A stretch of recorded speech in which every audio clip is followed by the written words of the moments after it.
Hello students, कल अपन ने 5.3 का 9th क्वेश्चन तक पढ़ लिया था अपन ने। आज लास्ट क्वेश्चन बचा है अपने पास 10th वाला, ठीक है, वो पढ़ते हैं। तो ध्यान से देखना। एक टीवी सेटों का निर्माता तीसरे वर्ष में 600 टीवी तथा 7वें वर्ष में 700 टीवी सेटों का उत्पादन करता है। यह मानते हुए कि प्रत्येक वर्ष उत्पादन में एक समान रूप से एक निश्चित संख्या में वृद्धि होती है, तो ज्ञात कीजिए कि प्रथम वर्ष में उत्पादन कितना हुआ, 10वें वर्ष में उत्पादन कितना हुआ और 7 वर्षों में कुल उत्पादन कितना हुआ। तो अपना पहले अपने को दिया हुआ क्या है, सबसे पहले क्या दिया हुआ है, तीसरे वर्ष में 600 टीवी बनते हैं। तो मैं इसको क्या लिखूंगा, A3 बराबर 600। सही है। A3 का फॉर्मूला क्या होता है, A प्लस 2D बराबर 600, इक्वेशन फर्स्ट। ठीक है। फिर क्या बोला, 7वें वर्ष में 700 टीवी सेटों का उत्पादन होता है। तो फॉर्मूला क्या हुआ, A7 बराबर 700, इक्वेशन सेकेंड। सही है। अब फॉर्मूला क्या होगा, A plus 6D is equal to 700, equation second. सही है। अब दोनों को साथ साथ उतारना है, तो समीकरण 1 व 2 से A प्लस 2D बराबर 600, A प्लस 6D बराबर 700। सही है। घटाएंगे इसको, घटाने पर तो चिन्ह चेंज करेंगे, तो ये कट गया, 2 में इसका मतलब नहीं है, 2 में से 6 गया तो -4D। सही है। और 600 में से 700 गए तो माइनस का 100, माइनस से माइनस काट सकते हैं, तो 4 इस तरफ गुणा में गया तो भाग में 100 बटे में 4 कितना आया, 25। डी का मान 25 आ गया, तो ए का मान यहाँ निकाल सकते हैं अपन। तो डी का मान समीकरण 1 में रखने पर, सही है, क्या लिखूं, A प्लस 2D की जगह 25 बराबर 600। सही है। A प्लस 25 को 2 से गुणा किया तो 50 बराबर 600। तो A बराबर, ये इधर गया तो माइनस का। सही है। तो A बराबर 550। सही है। हमने A का और D का मान निकाल लिया। अब जो हमें प्रश्न पूछ रहा है 3, उनके जवाब देंगे। तो पहला प्रश्न क्या पूछा, प्रथम वर्ष में उत्पादन कितना हुआ। तो प्रथम पद A का मान कितना है अपने पास में 550, तो अपन लिखेंगे प्रथम वर्ष में 550 टीवी का उत्पादन हुआ। सही है। दूसरा, 10वें वर्ष में उत्पादन, 10वें वर्ष में उत्पादन, इसका मतलब क्या है कि 10वां पद निकालना है अपने को। जैसे अपने को यहाँ पे तीसरा पद दिया, 7वां पद दिया, ठीक है ना, वैसे 10वां पद निकालना है। तो A10 बराबर क्या होता है, A प्लस 9D। तो A का मान कितना है 550 प्लस 9, D का मान कितना है अभी 25। तो 550 प्लस 9 को 25 से गुणा किया तो 225। तो 550 और 225 कितने हो गए, 775 टीवी। सही है। अब तीसरा प्रश्न, 7 वर्षों में कुल उत्पादन कितना हुआ। तो यहां पर 7 क्या है, वर्षों की संख्या दे दिया अपने को, ठीक है ना। तो 7 वर्षों में कुल उत्पादन कितना हुआ, एन का मान कितना है 7। तो यहां अपने को एस एन वाला फॉर्मूला लगाना है, एन बटे में 2A plus N minus 1D। सही है। तो एस एन की जगह 7 बटे में 2, A का मान कितना है 550 प्लस 7 माइनस 1, डी का मान 25। ठीक है। 7 में 2 का भाग जाता नहीं है, 550 को 2 से किया 1100 प्लस 7 में से 1 गया 6 को 25 से किया तो 150। तो 7 बटे में 2 इंटू 1100, 150 कितने हो गए 1250। 2 का भाग दिया कितनी बार, 625 बार। तो 7 को 5 से किया 35 का 5 हासिल की 3, 7 को 2 से किया 14 और 3 17 का 7 हासिल की 1, 7 को 6 से किया 42 और 1 43। तो 7 वर्षों में कुल उत्पादन कितना हुआ? 4375 टीवी का। ठीक है, देखो एक बार इसको,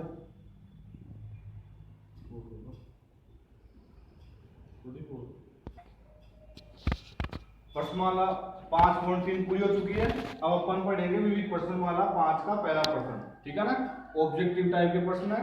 पहला प्रश्न, दो समांतर श्रेणियों का सारवंतर समान है। ठीक है, उनमें से एक का पहला पद 8 है और दूसरे का 3 है, तो तीसरे पदों का अंतर क्या होगा? ठीक है, तो ध्यान से देखो। अब इसमें बोला कि दोनों समांतर श्रेणियों का सारवंतर क्या है? समान है। तो अपन क्या लिख सकते हैं? माना प्रथम समांतर श्रेणी का सारवंतर बराबर द्वितीय समांतर श्रेणी का सारवंतर बराबर डी। दोनों का सारवंतर समान है तो अपन दोनों का क्या मान लिया? स्मॉल डी मान लिया। ठीक है, फिर प्रथम समांतर श्रेणी का प्रथम पद अपन ने लिया ए। ठीक है ना, वो कितना है? 8 है। फिर द्वितीय समांतर श्रेणी का प्रथम पद ये अपन ने स्मॉल ए मान लिया, कितना है? 3 है। सही है। अब अपन लिखेंगे प्रश्नानुसार। प्रश्न के अनुसार क्या बोल रहा है कि तीसरे पदों का अंतर। तो तीसरे पदों का अंतर का मतलब क्या हुआ कि 33 माइनस 33 ये हुआ। भाई दोनों समांतर श्रेणियों के तीसरे पदों का अंतर। तो 33 का फॉर्मूला क्या होता है? a plus 29 D minus a plus 29 D. Minus आया तो ब्रैकेट लगाएंगे अपन। अब a प्लस 29 डी माइनस अंदर जाएगा, चिन्ह चेंज हो जाएगा, माइनस का a माइनस का 29 डी। सही है। तो 29 डी से 29 डी काट सकता हूं, दोनों समान है। अब इधर क्या बच गया? a minus small a। ठीक है, अब बड़े का मान कितना है? 8, छोटे का मान कितना है? 3, कितना आ गया? 5। सही है। देखो अब दूसरा प्रश्न, 18 ए बी और -3 समांतर श्रेणी में है। ये हमें ए पी दी गई है, तो a प्लस बी का मान क्या होगा? ठीक है, इस प्रश्न को करने के दो तरीके हैं, मैं दोनों ही बता रहा हूं, ध्यान से देख लेना। फर्स्ट मेथड, ठीक है, जब ये श्रेणी समांतर श्रेणी है तो सीधी सी बात है कि ये क्या होगा? ये इसके अंदर सभी के अंदर सारवंतर समान होगा। तो मैं अपन यहां पे क्या लिखेंगे? यदि यह समांतर श्रेणी है तो मैं a में से 18 घटाऊं, ठीक है, या फिर -3 में से b घटाऊं। सारवंतर समान आना चाहिए यदि ये समांतर श्रेणी है तो। ठीक है, सही है, आपको समझ में आ गया। अब अपन क्या करेंगे? ए बी वालों को एक तरफ करेंगे, तो a ये माइनस का इधर आया तो प्लस का b, ये -3 ये माइनस का उधर गया तो प्लस का 18। सही है, तो a प्लस b असमान चिन्ह आ रहा है तो घटा दे इसको। 18 में 3 गया तो 15, तो हमारे पास आंसर आ गया। अब ये तो हमारे पास क्या था? ऑब्जेक्टिव प्रश्न था, तो अपने केवल ये पूछा भाई a प्लस b का मान क्या होगा, तो अपन ने बता दिया 15 होगा। सही है, और बीच में प्लस भी आया था। अभी प्लस ना आता, खाली अपने केवल a और b का मान पूछता अलग अलग। ठीक है, तो अपन इसको ऐसे नहीं कर सकते थे। तो दूसरा तरीका देख लेना, सेकंड मेथड।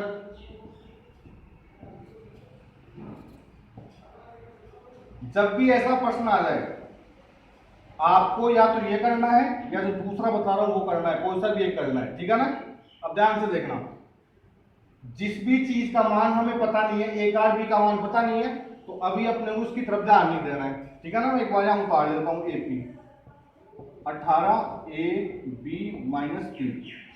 अब जो हमें दिया हुआ है अपने को उसकी तरफ ध्यान देना है केवल।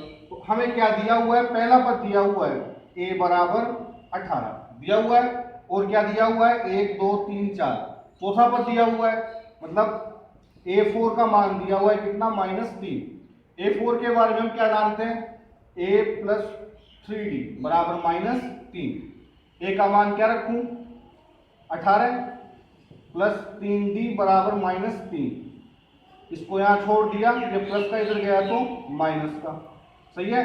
तो 3d बराबर कितना हो गया माइनस का 21, ये गुणा में इधर गया तो भाग में, तो -21 बटे में 3, तो d बराबर कितना हो गया माइनस का 7। अब हमारे पास a का मान भी है d का मान भी है, अब हम a का और b का मान निकाल सकते हैं, ठीक है ना, ध्यान से देखना, इसको बड़ा ही मान इसीलिए, ठीक है ना। पढ़े अब ये कौन से नंबर पे आ रहा है, दूसरे पे, तो दूसरा पद हमें क्या दिया हुआ है a, सही है। तो a2 का फॉर्मूला क्या होता है, a प्लस d बराबर a, सही है। तो a का मान तो कितना है 18 प्लस d का मान कितना है, यहाँ पे आप दूसरा ही मान सकते हो, ठीक है ना, ये अलग दिख रहा है, d का मान कितना है -7 बराबर a, तो प्लस माइनस क्या हो गया माइनस, ठीक है ना। तो 18 में 7 दे तो 11 बराबर a, तो इस वाले a का मान आ चुका अपने पास में 11, ठीक है। अब b कौन से नंबर पे है, तीसरे पे, तो a3 बराबर b, तो a3 का मान फॉर्मूला क्या होता है, a प्लस 2d बराबर b, तो a का मान तो कितना है अपने पास में 18 प्लस 2, d का मान -7 बराबर b, 18 2 को -7 से किया -14 बराबर b, तो 4 बराबर b, तो a का मान भी आ गया b का मान भी आ गया, तो अब अपन a प्लस b का मान निकाल सकते हैं। तो a प्लस b बराबर क्या होगा, a का मान तो 11 प्लस b का मान क्या होगा 4, तो a प्लस b बराबर कितना होगा 15। इसमें भी 15 ही आया था, इसमें भी 15 ही आ रहा है, ठीक है ना, ये बड़ा मेथड है, ये थोड़ा छोटा है, ठीक है ना। अब तीसरा प्रश्न है, यदि एक समांतर श्रेणी का 7वां तथा 13वां पद क्रमशः 34 और 64 है तो इसका 18वां पद क्या होगा। तो ऐसा प्रश्न तो अपन 5.2 में पढ़ चुके हैं, ये आपको खुद को ही करना है, ठीक है ना, नहीं आए तो कमेंट में बता देना। अब देखो चौथा प्रश्न, ठीक है, यदि एक समांतर श्रेणी का प्रथम पद 2 है, तो सबसे पहले दिया हुआ क्या है, प्रथम पद a बराबर 2, सही है। फिर आगे सारवंतर 8 है, तो d का मान क्या दिया 8, सही है, तथा n पदों का योग 90 है, योग 90 है, तो मतलब हमें Sn का मान दे दिया कितना 90, तो n का मान क्या होगा, तो n हमें निकालना है, सही है। तो सभी चीजें कौन से फॉर्मूले में आ रही हैं, Sn वाले में आ रही है, Sn बराबर n बटे में 2, 2a plus n minus 1d, Sn का मान 90, n का मान हमें निकालना है, 2a का मान 2 प्लस n माइनस 1 और d का मान कितना है 8, सही है। 90 बराबर n बटे में 2, 2 को 2 से किया 4, 8 को n से किया 8n, 8 को 1 से किया -8, सही है। 90 बराबर n बटे में 2, 8n, n वाली संख्या एक आ रही है, 4 में से 8 गया तो माइनस का 4 बच गया, 40 में से बढ़िया साइन माइनस का ही आएगी, सही है। 90, अब देखो ध्यान से, ये भाग निकल गया तो गुणा में कितना हो गया 180, n को अंदर गुणा करेंगे तो कितना हो गया 8n स्क्वायर, n को 4 से किया 4n, सही है। स्क्वायर वाला पद यहाँ पर प्लस का आ रहा है, तो सभी को उधर लेना है अपन, तो 8n स्क्वायर माइनस 4n, ये प्लस का इधर गया तो माइनस का 180, इधर क्या बच गया बराबर में 0, तो बराबर में मैं 0 इधर लगाऊंगा, इधर लगाऊंगा, एक ही बात है, दोनों बराबर है। अब इन सब के अंदर किसका भाग जा रहा है, सब में कॉमन क्या आ रहा है 4 आ रहा है कॉमन, 4 का भाग 8 में 2 बार, ये 4 पूरा ही बार आ गया, क्या बच गया n माइनस 4 का भाग 180 में कितनी बार गया 4 बार, 20 में 5 बार बराबर 0, ये गुणा इधर गया तो भाग में 0 हो जाएगा, 2n² माइनस n माइनस 45 बराबर 0। 4 इस तरफ इसमें था गुणा में, इधर गया तो भाग में गया 0/4, 0 गया। अब इसके गुणनखंड करने हैं तो इन दोनों को गुणा किया तो कितना आएगा 90n²। तो ऐसी कौन सी दो संख्याएं हैं जिनको जोड़ने या घटाने पर तो क्या आए माइनस का 1 आए और गुणा करने पर कितना आए 90 आए। ठीक है, तो वो दो संख्याएं कौन सी हैं 2n² 10n 9n माइनस 45 बराबर 0। 10 में से 9 गया कितना बचेगा 1 और 10 को 9 से गुणा किया तो क्या आएगा 90। अब चिन्ह कौन सा आएगा अपने को पता है भाई, अपन घटाएंगे तब आएगा 1 माइनस का, घटाएंगे तभी तो 1 आएगा ना। तो घटाएंगे तो असमान चिन्ह आना चाहिए प्लस का और माइनस का। तो यहाँ कौन सा आ रहा है माइनस का, तो बड़ी संख्या के आगे माइनस, छोटी के आगे प्लस। दोनों में कॉमन क्या आ रहा है, दोनों में 2 का भाग जा रहा है, दोनों में कॉमन क्या आ रहा है n। 2n बार आ गया तो 1n बच गया, माइनस 2 का भाग 10 में 5 बार तो n बार आई है। ठीक है, प्लस दोनों में कॉमन क्या आ रहा है 9, 9 का भाग जा रहा है दोनों में तो क्या बच गया n, 9 का भाग 45 में 5 बार बराबर 0। समान संख्या आ रही है ब्रैकेट में, उसको उतार दिया एक बार और बार वाली को उतार दिया, 2n प्लस 9 बराबर 0। ठीक है, अलग अलग के बराबर 0 रखेंगे क्योंकि हमें गुणनखंड के रूप में प्राप्त हो गया। तो n माइनस 5 बराबर 0, ये इधर गया तो प्लस का 2n प्लस 9 बराबर 0, 2n इधर गया तो माइनस का 9, ये गुणा में इधर गया तो भाग। ये तो अपन मानेंगे नहीं, ये मानेंगे n का मान क्या आएगा 5। ठीक है।